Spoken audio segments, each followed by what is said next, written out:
Hola a todos.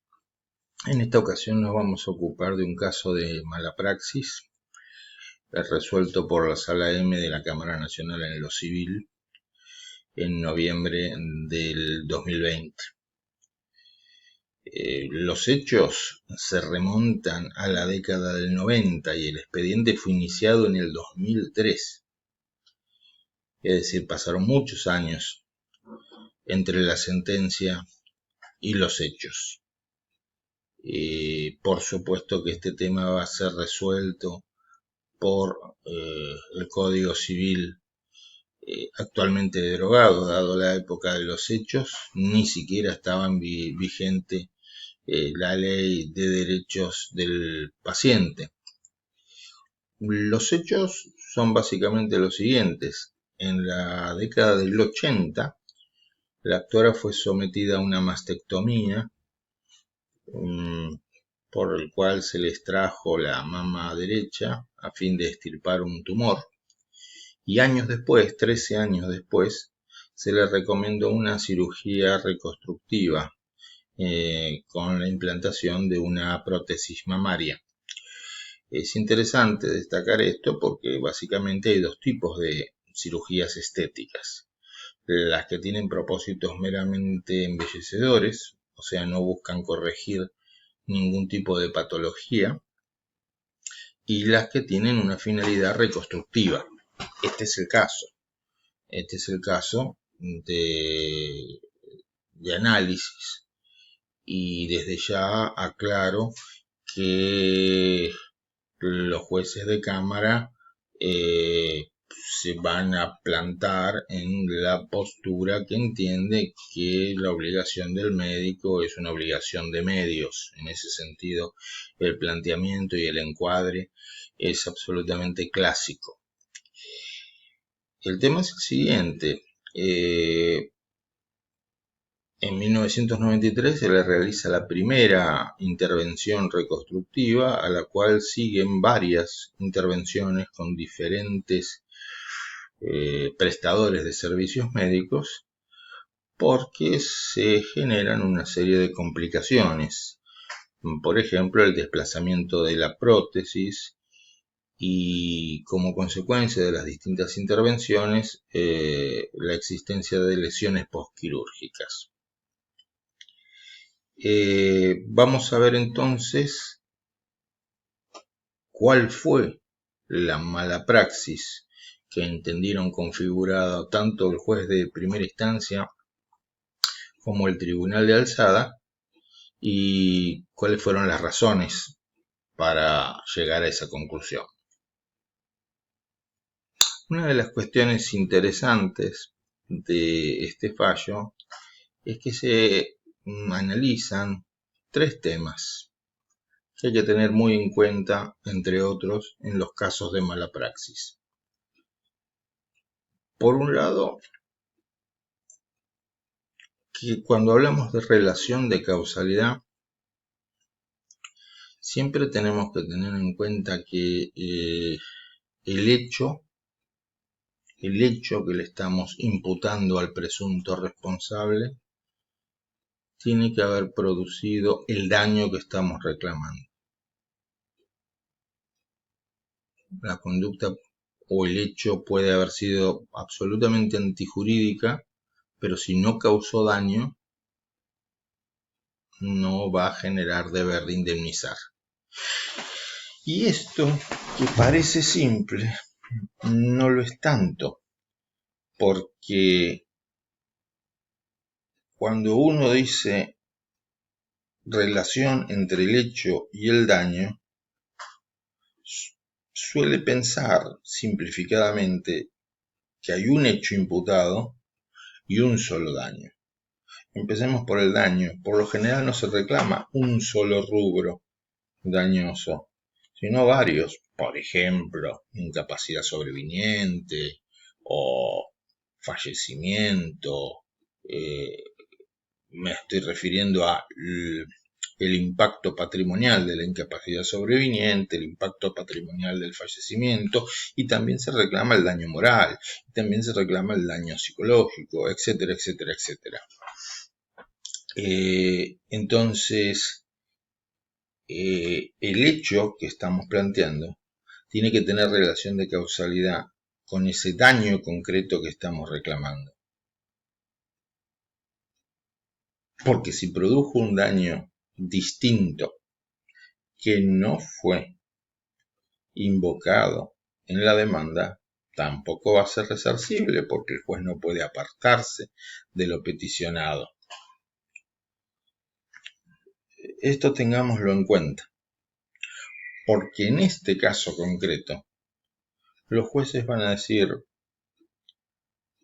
aquí la única mala praxis fue la existencia de consentimiento informado, o mejor dicho, no se acreditó que se haya cumplido con el deber de información.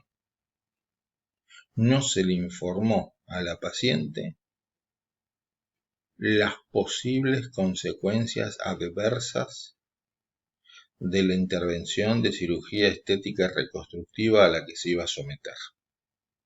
Al no informarse eso, no se le permitió ejercer con plenitud su derecho a decidir. Por eso que se lesionó su autonomía personal. Porque probablemente, si hubiera conocido en detalle todas los riesgos que existían en esta intervención, varios de los cuales lamentablemente los experimentó, por ejemplo, corrimiento, desplazamiento de la mama, de la prótesis mamaria, lesiones quirúrgicas, etc. Si hubiera conocido todos esos problemas, tal vez no se hubiera sometido a la operación. Entonces, eso es lo que se encontró como mala praxis en este caso. Las intervenciones en sí, la forma en que se hicieron las distintas intervenciones de cirugía estética reconstructiva, no se consideraron realizadas en forma incorrecta, con negligencia, con imprudencia, con impericia, sino que se consideraron realizadas dentro de las reglas de la buena práctica. Y ese es un tema interesante, por dos razones. Cuando estudiamos un caso de mala praxis, hay que tener en cuenta que como la medicina no es una ciencia exacta, ocurre, en forma similar al derecho, que existen distintas posturas, distintas escuelas, distintos abordajes sobre un mismo tema. O sea, hay debate académico, debate científico sobre cómo se tiene que hacer determinada intervención. Así como en el derecho a veces discutimos cuál es la mejor estrategia procesal, en medicina también eso ocurre. Mientras haya debate, mientras sea un tema discutido, mientras existan distintas posturas, entre comillas, doctrinarias o científicas respecto de cómo hacer, por ejemplo, esta cirugía reconstructiva, no hay mala praxis. O sea, puede haber algunos médicos que digan yo esto lo hubiera hecho de tal manera, por tal y tal razón, y otros dicen, no, me parece bien cómo se hizo por tal y tal razón. Mientras haya discusión al respecto, mientras no exista un consenso académico en el sentido de que la única forma de hacerlo es así, no va a haber mala praxis. Entonces, ¿qué es lo que dijeron los jueces? Que las intervenciones realizadas habían seguido las reglas de la buena práctica. Si bien pudieran existir discusiones científicas sobre cuál era el mejor abordaje, este era uno de los abordajes admisibles, una de las formas de hacer este tipo de intervención o de intervenciones reconstructivas. Y lo que pasó, los problemas, los inconvenientes que tuvo que soportar la actora estaban dentro de los riesgos esperados en ese tipo de intervenciones. Entonces, en la práctica en sí no hubo mala praxis. O mejor dicho, en la intervención, en las intervenciones médicas en sí, no hubo mala praxis. La mala praxis fue en que no se acreditó, o sea, se parte de la base de que no se informó adecuadamente a la actora sobre los riesgos. Y se parte de esa base porque la demandada no pudo acreditar haber informado debidamente de estas consecuencias. Y otro tema a tener en cuenta, otro tema importantísimo a tener en cuenta, es que la buena o mala praxis se tiene que analizar de acuerdo al estado de la ciencia a la época de los hechos, no a la época del peritaje y mucho menos a la época de la sentencia. La sentencia fue del año 2020 en este caso, pero la intervención quirúrgica, la primera fue en 1993. Entonces, lo que se tiene que analizar es, ¿fue buena o mala praxis según el estado de la ciencia y de la técnica quirúrgica en ese momento? Porque tal vez hoy, 2020, la discusión ya finalizó o incluso hay otra estrategia totalmente distinta que la que había en 1993. Pero eso es irrelevante, lo que importa es saber si se hizo lo que se debía hacer en ese momento. Eso es fundamental. Por lo tanto, de todos los daños reclamados, el único que guardaba relación de causalidad con el hecho imputado a la demandada que puede considerarse mala praxis, o sea, la falta de deber de información, el único daño que guarda relación de causalidad con ese hecho es el daño moral o extrapatrimonial. Los otros daños que se mencionan, incapacidades, por ejemplo, no guardan relación de causalidad con la falta de información.